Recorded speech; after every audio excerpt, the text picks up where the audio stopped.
Ya, ya se inició la grabación. Ya, perfecto, gracias.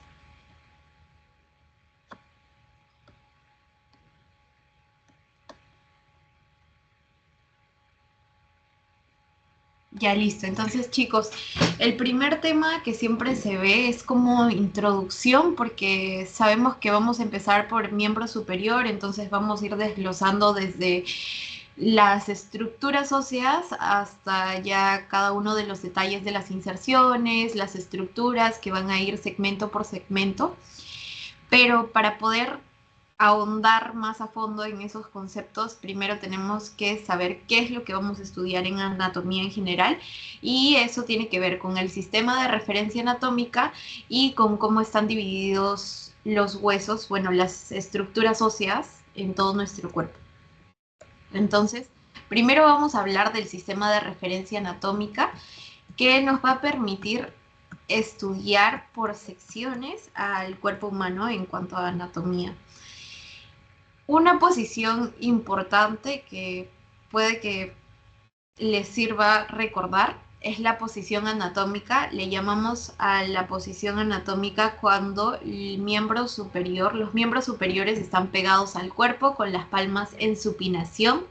Los ojos están abiertos con la mirada al horizonte en un ángulo de 90 grados, los talones juntos y la persona se encuentra en bipedestación. Esto solo como datito por si ahí luego con el tiempo les piden ubicar a un paciente con posición anatómica, por ahí que les puede servir y también como referencia.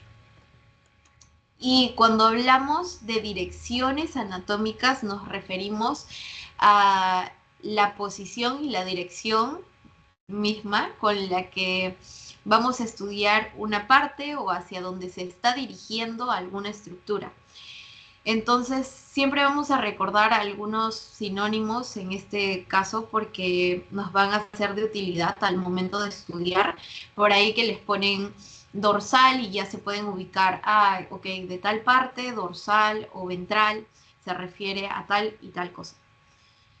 Primero tenemos la división de lo de adelante y lo de atrás, que también se denomina ventral o anterior a todo lo que está hacia adelante, y todo lo que está hacia atrás, dorsal o posterior.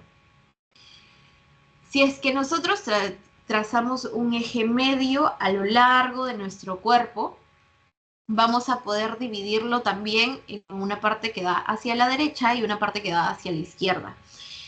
Pero mientras más cerca estamos a este eje medio que trazamos verticalmente, vamos a referir.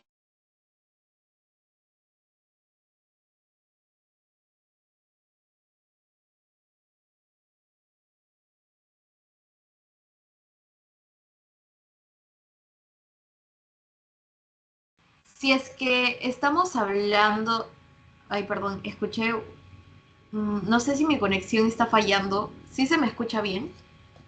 Sí, perdón, se está fallando. Ya, Ahorita sí se escucha. gra- gracias. Si es que estamos hablando de una estructura ubicada más hacia la parte superior de nuestro cuerpo, nos vamos a referir a esto como superior cefálico o rostral, todo lo que va de abajo hacia arriba. En cambio, si es que está yendo de como el eje medio horizontal hacia abajo, nos vamos a referir a algo inferior, podálico o caudal. Además, podemos hablar de proximal cuando se acerca al centro de nuestro cuerpo y distal cuando se aleja de este centro. Entonces, hablaremos de distal, por ejemplo, en extremidades cuando hablamos del pie, de la mano, y proximal del hombro o del muslo, con respecto a, o con, en comparación con la mano, con el pie. Ahora, en cuanto a sistema esquelético, vamos a estudiar todos los huesos, bueno, sí, los huesos del cuerpo humano, pero este sistema esquelético se caracteriza por tener tres funciones principales que vienen a ser protección de los órganos que se encuentran dentro de estas estructuras óseas, Por ejemplo, en el tórax tenemos a nuestra jaula torácica compuesta por nuestras costillas, nuestro esternón y parte de la columna vertebral, pero esto tiene como función proteger a los pulmones, al corazón y todas las estructuras que luego vamos a ver que vamos a encontrar a esta altura. También inserción, porque van a permitir la inserción, el origen y la llegada de músculos y de ligamentos u otras estructuras más blandas que el hueso. Y permite dar sostén a todo nuestro cuerpo. Entonces, para que lo recuerden, si les sirve por ahí, yo usaba la mnemotecnia PIS: protección, inserción y sostén. Luego, algo relevante que deben recordar sobre el sistema esquelético es que vamos a dividirlo en dos, en sistema axial y sistema apendicular. En este primer bloque nos vamos a enfocar en el sistema apendicular, es decir, en el estudio de miembro superior y de miembro inferior. Pero el sistema axial también deben saber que va a estar incluyendo a los huesos de la cabeza, a la columna vertebral y al tórax, es decir, costillas, esternón. Otro punto relevante respecto a los huesos en general es su composición.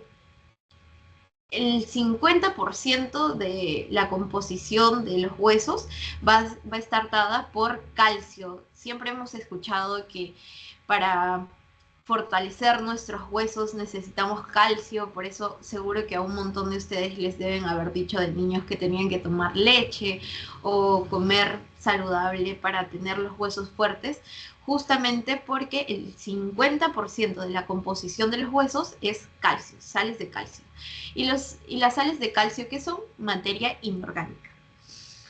Un cuarto de la composición de estos huesos, en cambio, son materia orgánica y el otro 25% es agua. Y los huesos también se pueden clasificar. Vamos a tener principalmente estos 5 tipos: el hueso plano, el hueso corto, irregular, largo y sesamoideo, como vamos a ver aquí. Los huesos planos se llaman así porque no van a tener mucho espesor, predomina la superficie, y un ejemplo característico de esto van a ser los huesos del cráneo, como el parietal, occipital, el frontal, pero nosotros vamos a estudiar en este semestre algunos de ellos que están en el resto de nuestro cuerpo, como lo son el esternón y la escápula. Recordemos que en los planos va a predominar el ancho, porque lo más notable es su superficie. En cambio, cuando hablamos de un hueso largo, como lo dice su nombre, predomina la longitud. En miembro superior y en miembro inferior vamos a ver algunos de los más importantes. Y estos, de forma general, se van a caracterizar por tener 2 epífisis y una diáfisis, con una metáfisis entre estos. A ver, para hacérselo simple, se los voy a marcar. Epífisis le llamamos a las partes más alejadas, o bueno, como los bordes, los extremos de cada uno de estos huesos. Entonces vamos a tener una epífisis más proximal, cerca al eje del cuerpo, cerca al centro del cuerpo, y una epífisis distal, o sea, más alejada al centro del cuerpo. Entonces, si es que los extremos son epífisis, el medio va a ser la diáfisis. Diáfisis es todo el cuerpo de este hueso largo. Pero la transición entre la epífisis y la diáfisis viene a ser la metáfisis, que es importante porque hay un cartílago dentro de esta zona que se llama el cartílago metafisiario, y es bastante importante porque permite el crecimiento de los huesos cuando una persona está en desarrollo, sobre todo en la niñez o incluso en parte de la adolescencia. El siguiente tipo de huesos vienen a ser los irregulares, como lo dice su nombre, no tienen un patrón establecido.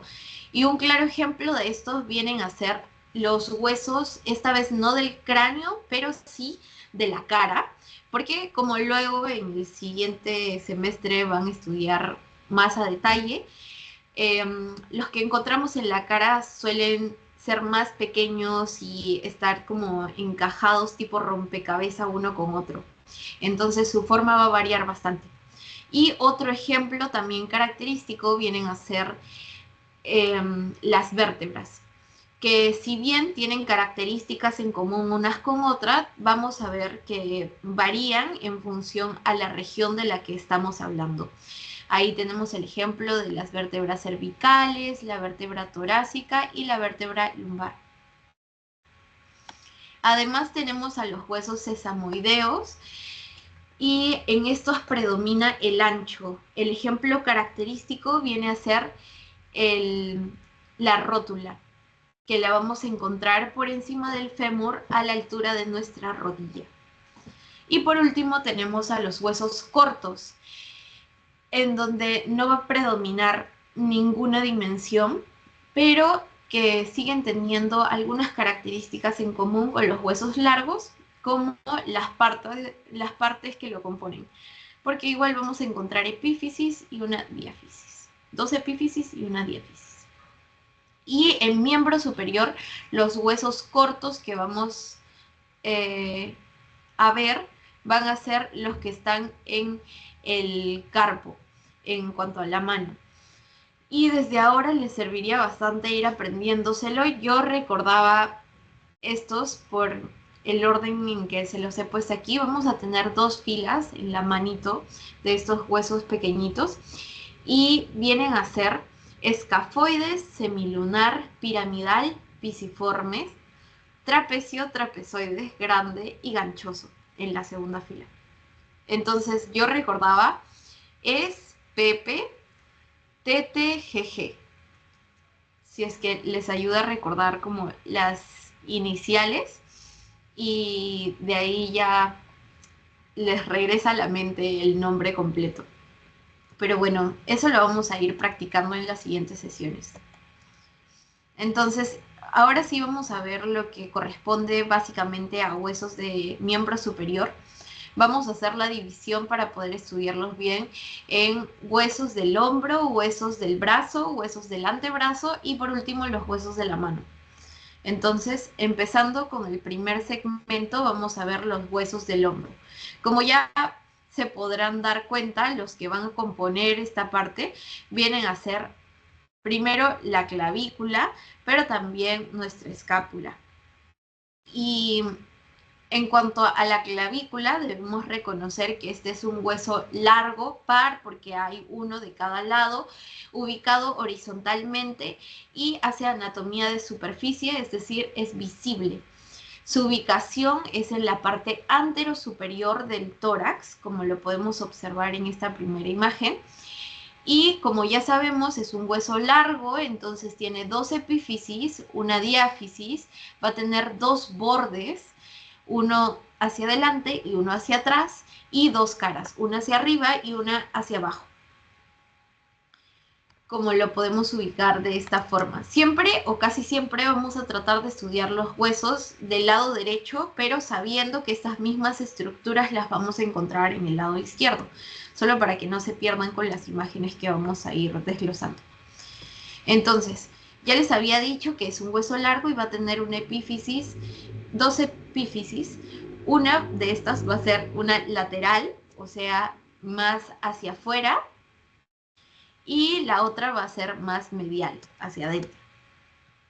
Entonces, si es que nos ubicamos, este vendría a ser nuestro lado derecho. Esta es la imagen que vamos a tener aquí, pero en grandota. Y por eso es que les puse epífisis lateral, más hacia afuera, y epífisis medial hacia adentro. Ahí. Lo que debemos saber es que en la cara superior no vamos a encontrar mucha cosa. Va a ser más sencillito. Justo les había mencionado que vamos a tener un borde posterior y un borde anterior. Y normalmente dividimos a la clavícula para estudiarla en 3 tercios, pero ya sabemos que también podemos decir epífisis, lateral o medial o diáfisis, para hablar de estructuras. Entonces, les decía que en la cara superior no hay gran cosa, no encontramos inserciones, no hay como muchas estructuras, nada. En cambio, en la parte inferior sí vamos a encontrar más cosas. Otro punto a recordar de las epífisis son que la lateral, que da hacia afuera, va a ser denominada también acromial y es más aplanada. Acromial porque luego vamos a ver que se relaciona o está en contacto con el acromio. Y la epífisis medial también es denominada esternal porque da hacia nuestro esternón. ¿Ven que se va a estar conectando con este? Y se caracteriza por tener una forma más redondeada. Entonces, nuestra articulación hacia la parte que está en contacto con el acromion se va a denominar articulación acromioclavicular, y la articulación más medial que se relaciona con el esternón en esta región se va a denominar esternoclavicular. Esto desde una vista inferior, porque les había dicho que en la cara inferior vamos a tener más estructuras, vamos a poder identificar lo que se ve en el mismo hueso como una rugosidad, como una superficie, que vienen a ser rugosidades para la inserción de ligamentos. El primero de ellos es la rugosidad trapezoide. También tenemos una rugosidad conoide y estos dos se encuentran del lado más lateral. En la misma, en el mismo cuerpo del hueso vamos a encontrar un canal que viene a ser el canal subclavio, y hacia el otro lado, medialmente, encontramos la rugosidad costoclavicular. Pero justo estos nombres se relacionan al nombre del ligamento que se inserta. Bueno, en su mayoría ligamentos o estructuras. Entonces, encima de la rugosidad trapezoide también vamos a encontrar al ligamento trapezoide. Encima de la rugosidad conoide encontramos al ligamento conoide. En el canal subclavio encontramos a un musculito que viene a ser el músculo subclavio. Y en la rugosidad costoclavicular encontramos al ligamento costoclavicular. Pero adicionalmente tenemos la inserción medialmente del músculo esternocleidoioideo. No lo vayan a confundir con esternocleidomastoideo, que ese es otro. Y bueno, ahí solamente como referencia les puse de nuevo el borde anterior y el borde posterior, porque esta es una vista inferior. Que no se les vaya, porque en la parte superior no tenemos nada. Ahora vamos a ver qué se inserta en los bordes. En los bordes les voy adelantando que vamos a ver básicamente 4 músculos, 2 hacia atrás y 2 hacia adelante. Por eso también tienen que ubicarse bien cuál es el borde anterior y cuál es el borde posterior. Hacia atrás vamos a tener aquí, ya. Hacia atrás vamos a tener la inserción de los músculos trapecio y esternocleidomastoideo, pero tienen que hacer la diferenciación de si nos encontramos en la parte cóncava o convexa. Si es que no recuerdan, esto es en una circunferencia. Cuando hablamos de cóncavo significa que hay como una hendidura. En cambio, cuando es convexo es la parte de afuera. Entonces, este lado sería convexo porque está haciendo superficie, ¿no? En cambio, este lado sería cóncavo porque tiene la hendidura, está hundido. Entonces, cuando hablamos de la clavícula, vamos a diferenciar la parte convexa de la parte cóncava, que obviamente como un borde da hacia adelante y otro borde da hacia atrás, va a ser al revés, si es que se trata del tercio medial o del tercio lateral. Entonces, este sería nuestro huesito desde una vista superior. Este es nuestro borde anterior y este vendría a ser nuestro borde posterior. En nuestro borde posterior les decía que tenemos al esternocleidomastoideo, que se ubica en el tercio medial cóncavo, porque está hundido. En cambio, en el tercio lateral convexo encontramos al músculo trapecio. En cambio, hacia adelante vamos a encontrar la inserción de medialmente el pectoral mayor. Ya sabemos que está haciendo superficie, entonces es convexo. Y el deltoides en la parte más lateral, porque da hacia nuestro hombro, en el tercio lateral cóncavo. En resumen, tenemos en los bordes 4 músculos. En el borde anterior al pectoral mayor, el músculo que da hacia nuestro pecho, el deltoides hacia la parte más lateral porque va a dar hacia nuestro hombro. En cambio, por atrás tenemos al esternocleidomastoideo más hacia nuestro cuello y al trapecio más hacia nuestra espalda. Como ya les había dicho, el hombro también está compuesto en cuanto a huesos por la escápula o el omóplato. Y a diferencia de la clavícula, es un hueso plano. También es par porque lo encontramos en derecha e izquierda. Se caracteriza por su forma triangular y es parte de la cintura escapular. Su ubicación está dada en la parte posterior superior del tórax, o sea, también con forma del tórax, pero está hacia atrás. Y va a tener 2 caras, una anterior, una posterior, 3 bordes, porque es como un triángulo invertido, y por tanto también 3 ángulos. Cada uno va a ser identificado por su ubicación, pero vamos a ver que tienen sinónimos. Entonces, los ángulos vendrían a ser superolateral, superomedial y el inferior. Y los bordes medial o espinal, lateral o axilar, porque el de afuera va a dar hacia la axila, y el superior o cervical, porque da hacia las vértebras cervicales. Entonces, desde una vista anterior vamos a ver claramente las estructuras de nuestra cara anterior. Desde una vista lateral vamos a ubicar la glena que corresponde a nuestra axila y también a la articulación, como vamos a ver luego. Y desde una cara posterior vamos a ver sobre todo a la espina, a la espina de la escápula y también parte de la glena. Como ya les había dicho, vamos a tener bordes. Eso lo he dejado como referencia para que ustedes no se pierdan cuando vayamos cambiando de posición en el hueso y reconozcan bien desde ahora cuál borde es el que estamos viendo, el borde lateral o axilar o el borde medial o espinal y el superior, que ya es más fácil. Los ángulos también se los dejo ahí para que lo revisen si es que se les va. En la cara anterior es la más facilita porque vamos a encontrar una fosa que está ocupando casi todo el espacio, que viene a ser la fosa subescapular. Y en la fosa subescapular encontramos un músculo del mismo nombre, es decir, el músculo subescapular. Eso es todo en cuanto a la cara anterior. Entonces, en la cara posterior sí vamos a encontrar un poco más de cosas.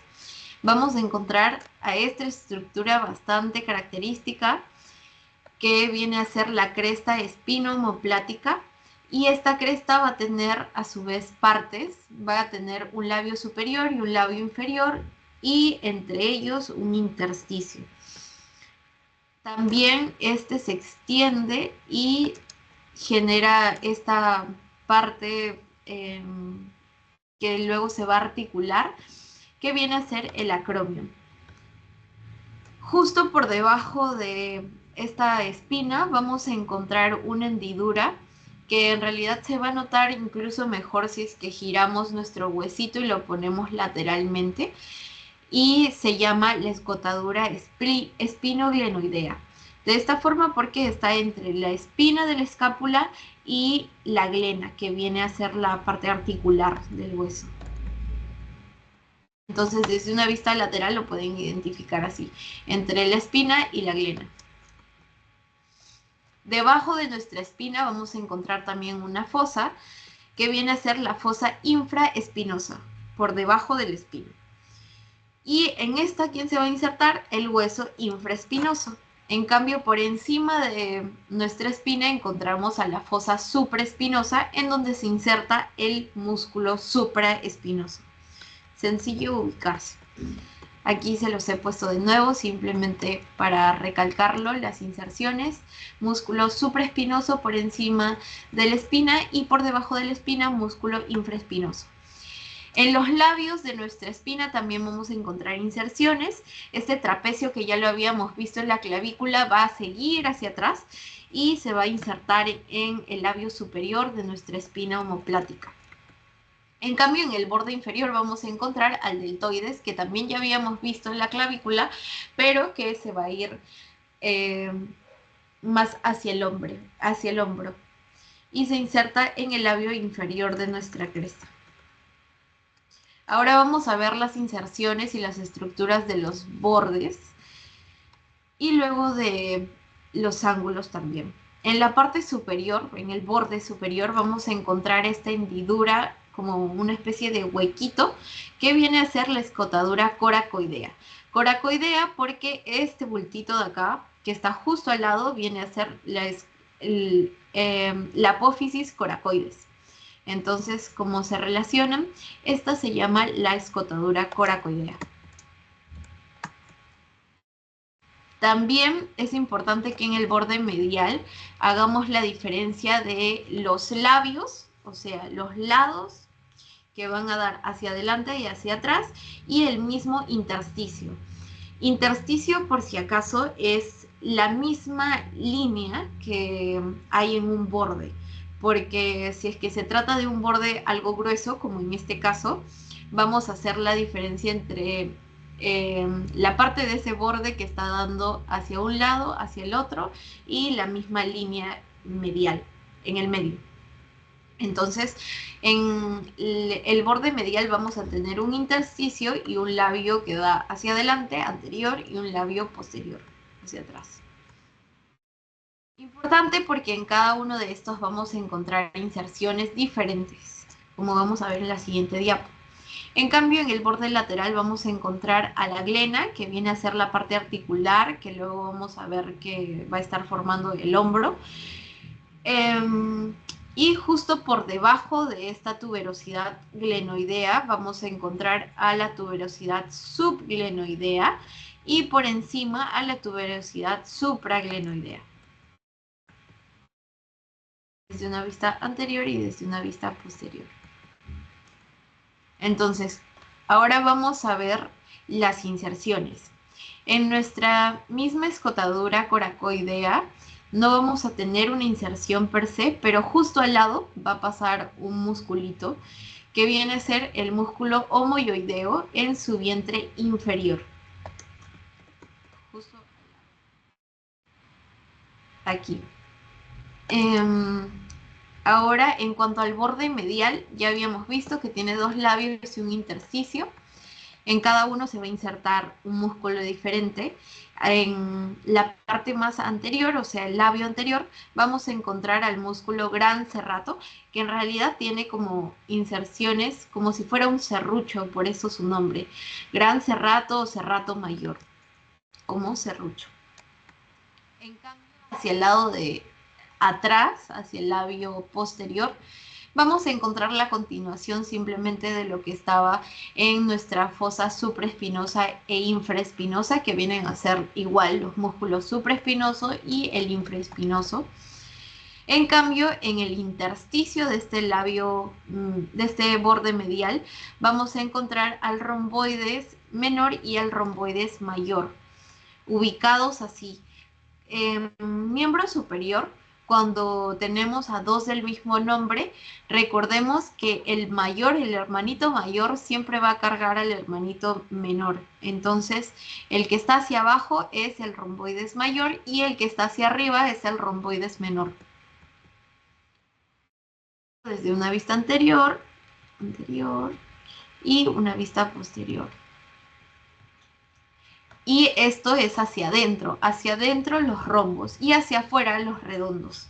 Porque en el borde lateral vamos a encontrar también a dos hermanitos que vienen a ser el redondo menor y el redondo mayor, pero están hacia afuera. Y de todas formas el pequeño está siendo cargado por el grande, por el mayor.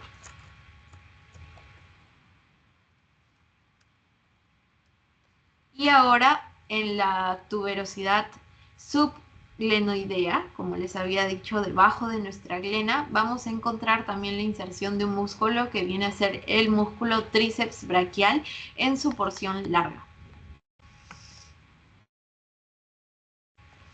Ya vimos qué hay en los bordes, ahora vamos a ver qué hay en los ángulos. Como les había dicho, hay tres ángulos porque es un triángulo invertido. Vamos a tener el ángulo superolateral, el superomedial y el ángulo inferior. En el ángulo superolateral hacia afuera vamos a encontrar la apófisis coracoides. Como ya les había mencionado, este cachito viene a ser nuestra apófisis coracoides. Pero a su vez va a tener partes, va a tener un borde anterior que da más hacia adelante y va a tener un vértice. En el vértice vamos a encontrar a dos músculos a la vez llegando en un tendón conjunto que vienen a ser el músculo bíceps en su porción corta y el músculo coracobraquial. Recuerdan eso porque estamos en la apófisis coracoidea, entonces el coracobraquial inicia en nuestra apófisis coracoides. Y en la parte más anterior vamos a encontrar la inserción del músculo pectoral menor. No se vayan a equivocar con el mayor. En este caso es el menor. Voy a borrarlo para que se note. Ya. También ya antes les había mencionado que entre escotadura que vamos a tener una escotadura que se encuentra entre nuestra apófisis coracoides y nuestra glena. Esta viene a ser la escotadura espinoglenoidea. Y en esta escotadura espinoglenoidea vamos a encontrar la inserción de nuestro músculo bíceps braquial en su porción larga. En el ángulo superior, en cambio, solo vamos a encontrar la inserción de un músculo que viene a ser el elevador de la escápula, y como es elevador, es más fácil recordar que está yendo hacia arriba, entonces está en el ángulo superomedial. Y en el ángulo inferior vamos a encontrar únicamente al dorsal ancho. Ahora pasamos a los huesos del brazo, que viene a ser, bueno, básicamente uno, que es el húmero, y este hueso se caracteriza porque es un hueso largo, entonces tiene tres caras, tres bordes y dos epífisis, como un chocolate triángulo. Es el hueso más largo del miembro superior, es par porque tenemos uno a cada lado, es simétrico y de forma tubular. Y va a estar formando dos articulaciones, una proximalmente con el omóplato y otra distalmente con el radio y el cúbito. Entonces, si les había dicho que es como un chocolate triángulo, también vamos a ubicar que tiene tres bordes y tres caras. La disposición viene a ser más o menos así como se las he puesto en la diapositiva, dos hacia adelante y una hacia atrás. Y ya sabemos que todo lo que es hacia adelante lo denominamos también ventral, ¿verdad? Entonces vamos a tener una cara ventromedial hacia adelante y hacia adentro, y una cara ventrolateral hacia adelante y hacia afuera. Por último, también tenemos una cara posterior, entonces si es que lo armamos en 3D, vendría a ser así. Nuestra cara posterior y por delante ambas caras ventrales, una ventrolateral y una ventromedial. Y los bordes vendrían a ubicarse de esta forma: un borde anterior, un borde medial y un borde lateral. Esto recuerden que es una vista anterior. Ya, esto vendría a ser una vista anterior y esto una vista posterior. Entonces ahora vamos a ver qué estructuras están en este hueso. vamos a encontrar desde una vista anterior y una vista posterior, podemos ver más o menos lo mismo en la epífisis proximal, porque vamos a encontrar esta estructura articular que viene a ser la cabeza de nuestro hueso. En la diáfisis, o sea, en el cuerpo del hueso, vamos a encontrar, ya sabemos que tenemos una cara ventromedial, una cara ventrolateral. En la cara ventromedial vamos a tener una rugosidad importante, la rugosidad coracobraquial, y como lo dice su nombre, también va a servir para la inserción del músculo coracobraquial. En la cara ventrolateral, en cambio, vamos a encontrar la rugosidad deltoidea o V-deltoidea, o la impresión V-deltoidea, que viene a ser donde se inserta el músculo deltoides. En cambio, desde una vista posterior, vemos la cara posterior. En la diáfisis vamos a tener la inserción principalmente de dos músculos. Y esto se determina por la parte en donde estamos, si estamos en la parte superior o en la parte inferior. ¿Por qué? Porque va a haber una línea delimitando estas dos partes, que viene a ser el canal de torsión. Por el canal de torsión también van a estar pasando estructuras, porque el canal es un medio por el que discurren estructuras. Siempre nos va a servir en anatomía recordar esto. Pero como les decía, bueno, en el canal de torsión vamos a encontrar a la arteria braquial profunda, dos venas satélites con el mismo nombre, pero siempre una arteria va acompañada de dos venas, y al nervio radial. Esto es súper importante. También cuando veamos lesiones nos va a servir tenerlo en cuenta. Y este canal de torsión, como les decía, va a estar dividiendo una parte superior de una parte inferior. Así es que vamos a encontrar, bueno, lo voy a adelantar para que de una vez salga, al tríceps braquial en su vasto lateral y al tríceps braquial en su vasto medial, en la parte inferior. Ahora, en cuanto a la epífisis proximal, no solo vamos a ver la cabeza, sino que justo hacia el otro lado encontramos al troquíter. Al troquín y al troquíter, que son dos superficies óseas que están hacia la parte más lateral. Y el troquíter sobre todo se caracteriza porque va a servir para la inserción de unos músculos importantes, pero cada uno de estos músculos se va a insertar en una parte en específico del troquíter. Por eso es que lo dividimos en faceta superior, media e inferior. Además, cuando tenemos cabeza en un hueso, normalmente también vamos a encontrar cuello, que